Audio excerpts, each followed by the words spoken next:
ല്ലോ കള്ള് കുടിച്ചിട്ടുണ്ട്, വ്യഭിചരിച്ചിട്ടുണ്ട്, പലിശ തിന്നിട്ടുണ്ട്, നിസ്കരിക്കാതെ അഹങ്കാരികളെ പോലെ ഞാനും നിങ്ങളും ഒരുപാട് പാപം ചെയ്ത് നടന്നവരല്ലേ.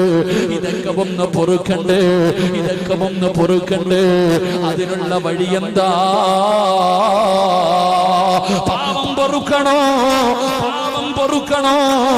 ഇന്ന് വരെ നീ എത്ര വലിയ കുലപാതകം ചെയ്താൽ, എത്ര വലിയ പാപം ചെയ്താൽ, എത്ര വലിയ പാപം ചെയ്താൽ അല്ലാഹു പുറത്തു തരണോ?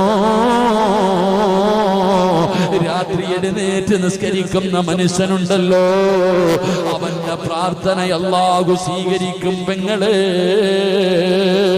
നീ ആരോടും പറയണ്ട, നീ ചെയ്തു പോയ പാപങ്ങളെ നീ ആരോടും പറയണ്ട. അല്ലാഹുവോട് പറയാൻ പറ്റുമോ? അല്ലാഹുവിനോട് പറയാൻ പറ്റുമോ? ഈ റജബിന്റെ രാത്രി പടച്ചറപ്പിന്റെ മുന്നിൽ എഴുന്നേറ്റിരുന്ന്